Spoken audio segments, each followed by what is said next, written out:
ሰላም ጤና ይስጥልኝ እንደምን ቆያችሁ ውድ ተከታታዮቻችን የወቅታዊና እውነተኛ መረጃዎችን በፍጥነት የምታገኙበት የንጋት ቲዩብ ቻናላችን ነው። የሰዓቱን ዋና መረጃዎችን በማስቀደም እንጀምራለን። ከ40 ዓመታት በኋላ በድጋሚ የተጀመረ ሶስቱ መርከቦች በጅቡቲ ተርሚናልም ደረሱ። የአሜሪካ ድጋፍ ለኢትዮጵያ ቴክኖሎጂ የሃይቆ ፕሮጀክት በይፋ ተጀመረ። በምስራቅ አፍሪካ በአይነቱ የመጀመሪያው ፕሮጀክት በሐዋሳ ከተማ ላይ።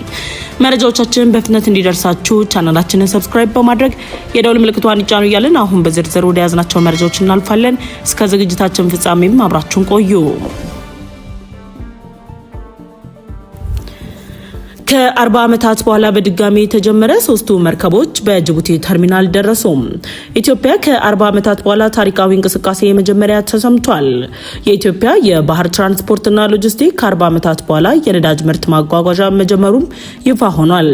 የመካከለኛው ምስራቅ ጦርነትን ተከትሎ በሆርሙዝ የባህር ሰርጥ አካባቢ በግምት 20% የዓለም የነዳጅ አቅርቦትና ከፍተኛ የኢትዮጵያ ነዳጅ የሚያልፍበት ወሳኝ የውሃ መስመር ላይ በተቀሰቀሰው ግጭትና የጉዞ እገዳ ምክንያት ከፍተኛ ቁጥር ያላቸው የአቅርቦት ፈተና የፈጠረ ጉዳይ መሆኑ የሚታወስ ሲሆን ይህንን ፈተና በዘላቂነት ለመፍታት እንዲሁም የነዳጅ እጥረትን ለመከላከል የተወሰደው ታሪካዊ እርምጃ መሆኑ ይበልጥም ትኩረት እንዲሰጠውም አድርጎታል። የኢትዮጵያ የባህር ትራንስፖርትና ሎጂስቲክ አገልግሎት ለመጀመሪያ ጊዜ የነዳጅ ምርትን ከአፍሪካ አህጉር ውስጥ መግዛቱን ተከትሎ በሆርሙዝ ሰርጥ መዘጋትና እንቅስቃሴዎች መገደብ ምክንያት ኢትዮጵያ ሊገጥሟት የሚችሉ ችግሮቿን ለመፍታት መፍትሄ ሰጪ እርምጃ ተደርጎም ተወስዷል። የመካከለኛው ምስራቅ ጦርነትና በቀይ ባህር ላይ እየተፈጠሩ ያሉ ውጥረቶችን ተከትሎ የነዳጅ አቅርቦት መስመሮች ላይ አማራጭ በመፈለግ ተጠምዶ የቆየው ተቋሙ የአውሮፕላን ነዳጅን ጨምሮ የነዳጅ ግዢ ምንጮችን ወደ ምዕራብ ኤሲያ ገበያዎችና ወደ ምዕራብ ህንድ ወደቦች በማስፋት ላይ መሆኑም ይፋ ሆኗል። የአውሮፕላን ነዳጅ ፍላጎት ለማሳካት ኢትዮጵያ ባደረገችው ኢትዮጵያን ጨምሮ በሌሎች የአገሪቱ መዳረሻዎች ላይ የልማት ስራዎችን እየሰራ የሚገኘው የናይጄሪያው ባለሀብት አሊኮ ዳንጎቴ ባለቤትነት የሚተዳደረው ዳንጎቴ ፔትሮሊየም ሪፋይነሪ ጋር በተደረሰ መግባባት የነዳጅ ሀብቱ ሌኪ በሚገኘው የዳንጎቴ ወደብ ተነስተው መዳረሻቸውን ኢትዮጵያ በማድረግ በቻርተር መርከቦች አማካኝነት የኢትዮጵያ 95% የሚሆነው የገቢዎች ንግድ እንቅስቃሴ የሚደረግባቸው የጅቡቲ ወደቦች ተሰማርተው መድረሳቸውን የሚያሳዩ መረጃዎችም ካፒታል ጋዜጣ ይፋ አድርጓል። ከ40 ዓመታት በኋላ ኢትዮጵያ አዲስ ያስጀመረችው የነዳጅ እንቅስቃሴ ከዚህ ቀደም ከጎረቤት ሱዳን የምታስገባውን የነዳጅ ምርት ከተቋረጠበት ጊዜ ጀምሮ የተለያዩ እንቅፋቶች ሲገጥሙ ቢቆዩም ይህን ችግር ለመፍታት ለአውሮፕላንና ለሌሎች የሀገር ውስጥ አገልግሎቶች የሚሆን የነዳጅ ምርት ከአፍሪካ ሀገር ስታስገባ የመጀመሪያውም አድርጎታል። ሌላኛው የኢትዮጵያ የባህር ትራንስፖርትና ሎጂስቲክ ከ1986 ጀምሮ ለደንበኞቹ ምንም አይነት ነዳጅ አጓጉዞ የማያውቅ መሆኑን ተከትሎ 40 ዓመታት የፈጀ አዲስ ክስተትም አድርጎታል።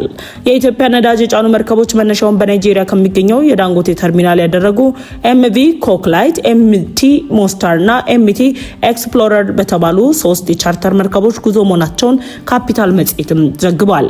እነዚህ 3 ግዙፍ መርከቦች 80,000 ሜትሪክ ቶን የአውሮፕላን ነዳጅና 40,000 ሜትሪክ ቶን የናፍጣ ነዳጅ ወደ ጅቡቲው ሆራይዘን አይል ተርሚናል በማጓጓዝ መቻላቸው ነው የተዘገበው።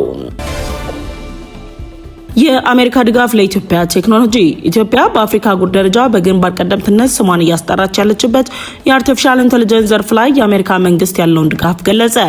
በኢትዮጵያ የሚገኘውን አርቲፊሻል ኢንተለጀንስ ኢንስቲትዩት ጉብኝት ያደረጉት በኢትዮጵያ የአሜሪካ አምባሳደር ኤርቪን ማሲንጋ አሜሪካ የኢትዮጵያን የዲጂታል መሰረት ለመደገፍ ያላትን ዝግጁነት በግልጽ ያሳየ መሆኑን ተናግሯል። አሜሪካ ኢትዮጵያ ከ4.4 ትሪሊዮን ዶላር በላይ የንግድና ኢንቨስትመንት እንቅስቃሴን የሚደግፈውን የዓለም አቀፍ ድንበር ተሻጋሪ የግላዊነት ህጎች ፎረምን እንድትቀላቀልም ጥሪ ማቅረቧም ይፋ ሆኗል። ይህ ጥሪ ኢትዮጵያ በአፍሪካ ከሚገኙ ጥቂት ሀገራት መካከል ያገኘችው እንደሆነም ነው የተነገረው። የአፍሪካን ኢንተለጀንስ ማዕከል በመሆን እያገለገለ የሚገኘው የኢንስቲትዩት ቡድኑ በኤአይ ዘርፍ ያከናወነ ያለው ተግባራትና አጠቃላይ እንቅስቃሴ ኢትዮጵያ እያሳደገች የመጣችውን የቴክኖሎጂ አቅምና በ21ኛው ክፍለ ዘመን የአፍሪካ የዲጂታል ኢኮኖሚ መሪ ለመሆን የምታደርገውን ጥረት የሚያሳድግ መሆኑም እየተነገረ ነው። በኢትዮጵያ የአሜሪካ ኤምባሲ አምባሳደር የሆኑት ኤርቪን ማሲንጋ ለኢትዮጵያ ቴክኖሎጂ ያደረጉት ድጋፍ ከሳምንታት በፊት የውጭ ጉዳይ ሚኒስትር ዶክተር ጌዲዮን ጢሞቴዎስ በዋሽንግተን ዲሲ ከአሜሪካ ከፍተኛ መሪዎች ጋር ከተወያዩበት የጋራ የኢኮኖሚ የኢኮኖሚ እድገት አጀንዳ ጋር በቀጥታ የሚናበብ መሆኑን ተከትሎ አሜሪካ ለኢትዮጵያ ያላትን ድጋፍ ያረጋገጠ መሆኑም እየተነገረ ይገኛል። ከዚህ ጋር በተያያዘም በአሜሪካና በኢትዮጵያ መካከል የተደረሰው ስምምነትን ለማሳደግ የሚያስችሉ ዝግጅቶች መኖራቸውን የሚያሳዩ ጉዳዮች ያሉ መሆናቸው የተጠቀሰ ሲሆን በኢትዮጵያ በኩል መፈታት ያለበት ወሳኝ የህግና የቁጥጥር ስርዓት መኖሩም ተሰምቷል።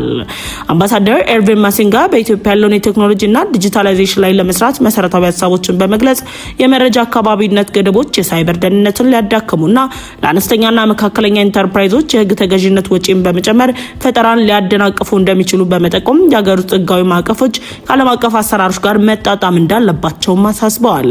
ኢትዮጵያ በአፍሪካን ኢንተለጀንስ ሰርፍ ላይ እያሳየች ያለችው ለውጦችም እጅግ አስገራሚ መሆናቸው የተነገረ ሲሆን በአፍሪካ የሚገኙ የአፍሪካን የተለያዩ የአርቲፊሻል ኢንተለጀንስ ተቋማትም ከዚህ ቀደም በጋራ በተደረገው ውይይት አፍሪካ ህብረት ጠቅላይ ሚኒስትር ዶክተር አብይ አህመድን የአፍሪካ አርቲፊሻል ኢንተለጀንስ ፕሬዚደንት አድርጎ መሾሙም የሚታወስ ነው። የሀይቅ ፕሮጀክቱ በይፋ ተጀመረ። በምስራቅ አፍሪካ በአይነቱ የመጀመሪያው ፕሮጀክት በሐዋሳ በኢትዮጵያ ከሚገኙ የቱሪዝምና ኮንፈረንስ ከተሞች መካከል በቀዳሚነት የምትቀመጠው ሐዋሳ ከተማን በምስራቅ አፍሪካ በቱሪስት መስህብ ይበልጥ ቀዳሚ የሚያደርጋት አዲስ ፕሮጀክት ግንባታ መጀመሩ ተሰምቷል። በሐዋሳ ከተማ ከሚገኙ የቱሪዝም መዳረሻዎች መካከል በግንባር ቀደምትነት የሚጠቀሰውና የከተማዋ መለያ እንደሆነ የሚነገርለት የፍቅር ሀይቅ ዳርቻ ላይ የሚገነባው ይህ ፕሮጀክት የሐዋሳ ሀይቅ ዳርቻን ለኢትዮጵያ ለምስራቅ አፍሪካ ቀዳሚ የቱሪስት መዳረሻ ያደርጋል ተብሎ ይጠበቃል። በምስራቅ አፍሪካ በአይነቱ የመጀመሪያ እንደሚሆን የተነገረለት የፍቅር ሀይቅ ዳርቻ ፕሮጀክት 3.2 ቢሊዮን ብር የሚፈጅ ሲሆን የመጀመሪያ ምዕራፍ ግንባታው በይፋም ተጀምሯል። የግዙፍ ፕሮጀክት ግንባታው በ3 ምዕራፍ ተከፋፍሎ የሚከናወን ሲሆን የመጀመሪያው ምዕራፍም በ6 ወራት ጊዜ ውስጥ ለማጠናቀቅ መታቀዱ ነው የተነገረው። ይህ የሀይቅ ዳርቻ ፕሮጀክት አረንጓዴ ልማት፣ የእግረኛ መንገድ፣ የብስክሌት መንገድና የመዝናኛ ስፍራን ጨምሮ ሌሎች የመሰረተ ልማቶችን የሚያካትት ሲሆን 12 ኪሎ ሜትር የሚሸፍነውን የሐዋሳ ሀይቅ ልማትን በማህበረሰብና በመንግስት ተሳትፎ ወጪ እንደሚሸፈንም ተገልጿል። የፕሮጀክት ለሐዋሳ ከተማ አሁን ላይ ካላት ውበት ተጨማሪ ውበትን ከመጨመሩ በተጨማሪ በኢትዮጵያ የቱሪዝምና የኮንፈረንስ መዳረሻ ከተሞች መካከል ያላትን ጉልህ ሚና የሚያሳድግ እንደሆነ ነው የተገለጸው። የሰዓቱን መረጃዎች ያቀረበላችሁ ንጋት ቲዩብ ነበር።